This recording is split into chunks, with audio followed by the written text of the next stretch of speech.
this is a room. This is the dark room. We'll be using this for our media project. In this room, there's a lot of props, such as old objects, studio lights, etc. We're going to be using an enlarger over there, and then there's this. I'm not actually sure what it's called, but we have this machine. the projector, where, which we're going to use to project images the images, so and to when sort we of have display the pictures fingerprints and stuff, on the images, we'll which record it at close we're going to view, use. which will look really interesting. All common And then conventions. we have like blackboards, and then white paper, which we could place objects on and then record at.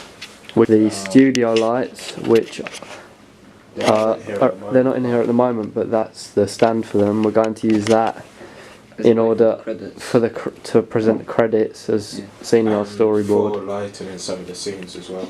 And then Other than that, there's a few random objects which we're going to include in some of the shots. we could also, with recording some stuff, use the desk because it's all cut up and look.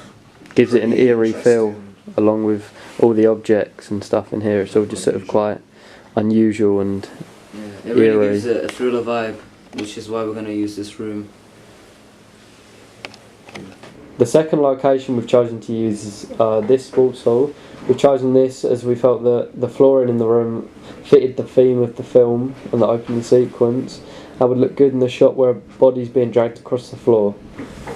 Also, the colours of this sports hall were dark brown. There was also a lot of props within, so like such as chains and ropes. All of them are common conventions of thriller films, which is why we decided to use this. They fit in with the sort of crime theme of the film and the opening sequence and give it quite an eerie feel. With the lighting in the sports hall,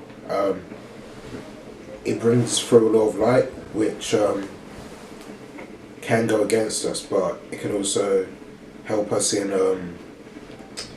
making the features when recording look much brighter, and you can see all the detail in The the shot, which could clarity be of the good. shot would be much better as well because of the lighting.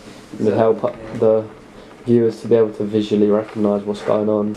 Another location we've chosen for our opening sequence is a classroom, as we thought we could take use of the whiteboard, and we thought that it would work for our pan shot where several images of different people are stuck to the board, with some of them with crosses over their face, which help to give the audience a clear idea and representation that the film is a crime thriller, and that it gives off sort of an eerie feel and helps the audience to understand partially what's going to happen in the actual film itself.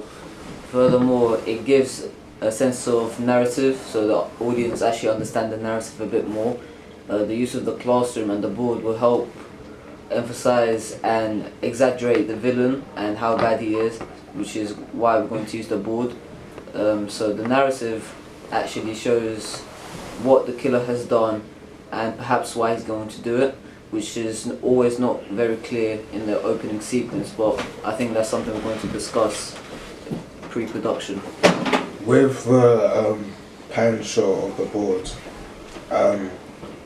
when the camera's panning, it'll come across to the back of the killer, where you'll just see like some part of his body, and then it'll slowly zoom out to showing the whole board, and then the top half of the person's body. Yeah, but then zoom what makes out. it really effective is that you can't see who the killer is. All you can see is the stuff on the board. And with this zoom at the end, all we're going to be able to see is a silhouette of this person's body, and it gives off a sense of mystery and sort of investigation, and sort of gives the audience an idea that they don't know who this person is, and that it could well be someone investigating the case, or it could be the murderer themselves. So it gets the audience more involved with the opening sequence and having to think about what's going on.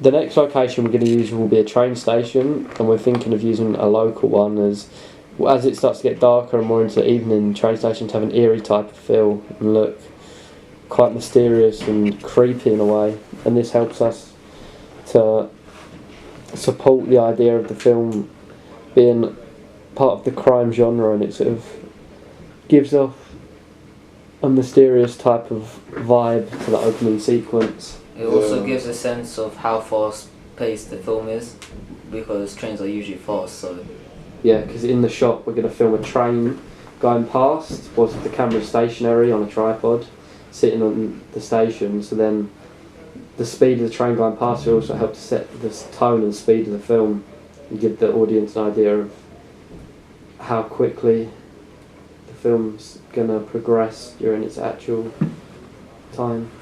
Also, because the train will be moving quite fast across the camera, you'll see a lot of different lighting. So with this lighting, it will give you a sense to the audience of Disorientation. yeah, and also that with all these different colours, that there'll be a lot of different things going on through the thriller.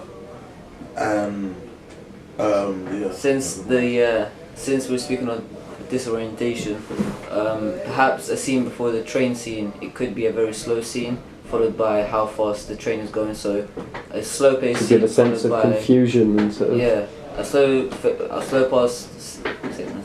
to show the contrast in the different shots of the film and how, depending on what's going on, the film will be sort of moving at a different pace. As there's different types of things that will be going on in this type of genre. It gives the audience a sense of discomfort and uneasy feeling.